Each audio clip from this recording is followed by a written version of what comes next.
এটা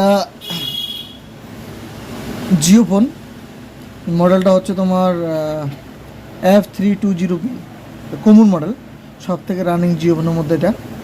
তো কাস্টমার বলতেছে এটা এই ফোনটাতে জলে পড়ছে, জলে পড়ার পর অন্য দোকানে দিয়েছে, যদিও পাশের দোকানে, তো এটা সারাদিন দিয়েছে, সকালবেলা দিয়েছিল, বিকালবেলা হয়েছে ও অন্য জায়গা থেকে বানায়, তাই বানায় দেয় ওর কাছে ঝগড়া করে এনে আমাকে দিল ফোনটা রাত্রেবেলায়। তাই আমি বললাম আমাকে 2 ঘন্টা টাইম দাও, আমি করে দেবো। তো আমি মাইপে দেখলাম, সব চেক করে দেখলাম, বুঝতে পারতেছিলাম না আসলে কী প্রবলেম হচ্ছে। কোনোবার ঠিক দেখাচ্ছে, কোনোবার ভুল দেখাচ্ছে। তারা বললাম যে ঠিক আছে, এটা আজকে হবে না, কালকে নিয়ে যাবো। তো এখন 1-1.5 ঘন্টা হয়েছে আমার এর পিছনে দাঁড়ানোর। তো এটা সলভ হয়ে গেছে। তো প্রবলেমটা বলি, প্রবলেমটা কী হয়েছিল এটাতে। এটা হয়েছিল তোমার এই যে সিম, এগুলা সিমের ডট ডট ডট ডট দেওয়া আছে 5টা এখানে।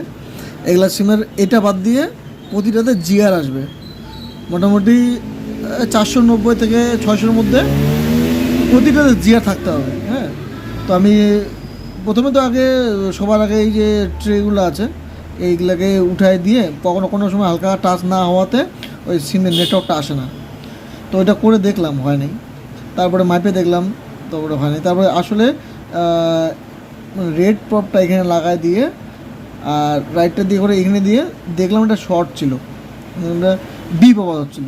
ঠিক আছে, তো এটার জন্য স্কাইমেটিক দেখতে হলো। স্কাইমেটিক দেখার পর বুঝতে পারলাম যে না, এই কানেকশনটা আসলে সব কানেকশন এখানে একটার পর একটা কানেকশনের দিক দিয়ে থাকে, কিন্তু যেহেতু এটা শর্ট ছিল, এই কানেকশন না, আসলে এখানে একটা ক্যাপাসিটার থেকে শুরু করে ছোট্ট একটা এখানে ক্যাপাসিটার আছে, এই ক্যাপাসিটার হয়ে রেজিস্টার হয়ে তারপরে এদিকে চলে গিয়ে ডাইরেক্ট সিপিইউতে চলে গেছে, সিপিইউতে গেছে। তো আমি ভাবলাম যেহেতু শর্ট আছে, আমি কী করলাম, এই ক্যাপাসিটারটা উঠাই দিছি। দেখো এই ক্যাপাসিটারটা নাই, এই ক্যাপাসিটার ছিল, ক্যাপাসিটার না, ক্যাপাসিটার এই জায়গাটা আছে, এই যে ক্যাপাসিটারটা এখানে খুলে রাখছি।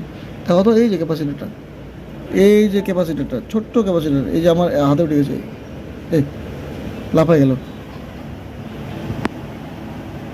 এই যে চলে আসছে এখানে, এই যে দেখো দেখো, এই যে ক্যাপাসিটারটা, বাবা এখানে লাগিয়ে যাচ্ছে এটার সাথে, এই যে এই যে এখানে এখানে লাগিয়ে আছে ক্যাপাসিটারটা, এই ক্যাপাসিটারটা ওখানে ছিল আর কি। তো বাবা এটা লাগিয়ে থাকে, এই যে এখানে দেখো, এখন দেখো দেখা যাবে। তো এই ক্যাপাসিটারটা, এই যে এই এই এই এই ক্যাপাসিটারটা, এই যে বোঝা যাচ্ছে, এই ক্যাপাসিটারটা এখানে লাগানো ছিল। তো আমি ক্যাপাসিটারটা হাঁটায় দিলাম, খুলে দিলাম, খুলে দেওয়ার পর দেখলাম কি মানে শর্টটা নাই, আর এখানে জিআর ভ্যালু আসতেছিল না। মেন কথা হচ্ছে ওই জায়গাটা দিয়ে বুঝতে পারলাম শর্টও আছে, প্লাস জিআর ভ্যালু যেটা 490 থেকে 600-র মধ্যে থাকতে লাগে, সেই জিআর ভ্যালুটা ছিল না। ওটা মোটামুটি 34 কি 35 এরকম দেখাচ্ছিল বোধ হয়, বা 134-35 এরকম দেখাচ্ছিল, ঠিক মনে নাই। তো যার জন্য আর কি তাহলে শর্টও আছে, প্লাস হচ্ছে জিআর ভ্যালুটা শর্টের জন্য পাচ্ছে না। তো এটা হাঁটাই দিলাম, হাঁটা দেওয়ার পরে দেখবা এখন জিআর ভ্যালু এটাতে দেখো, এটাতে তোমার আগে এটাকে তোমার বাজার মোটে রাখতে হবে, বাজার কি তাই না, বাজার মোটে রাখতে হবে, বাজার মোটে রেখে জিআর ভ্যালুটা চেক করতে হবে। এই জিআর ভ্যালুটা এখন আমি পাচ্ছি, এই যে 610, অ্যাকচুয়ালি 610 দেখা যায়, এটা এখানে হবে। হ্যাঁ 610, 591, 600-র মধ্যে থাকতে হবে।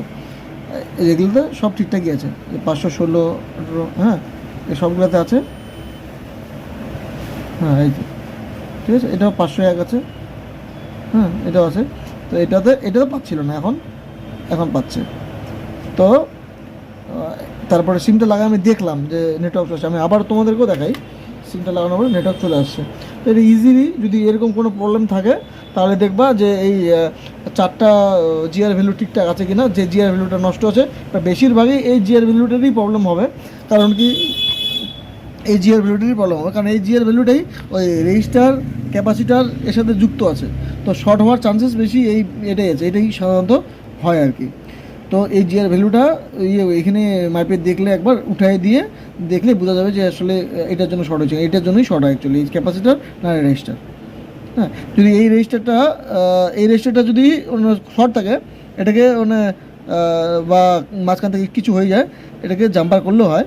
তো এই রেজিস্টারটা জাম্পার করা যাবে না, এটা জাম্পার করা যায় না, এটাতে সেম চেঞ্জ করতে লাগে। তো এরকমই প্রবলেম থাকে আর কি। তো যদি এরকম কোনো প্রবলেম থাকে যে এরকম জলে পড়ার পরে সে নেটওয়ার্ক পাচ্ছে না, তাহলে একবার এরকম করে দেখলে হয়তো হতে পারে এই প্রবলেমটা থাকলে এই প্রবলেমটা সলভ হয়ে যাবে এটা দিয়ে। তো খুব ভালো লাগলো। আমি এবার দেখাচ্ছি যে আসলে এটাতে ওই নেটওয়ার্ক আসে কি না। সিমটা করা আমাদের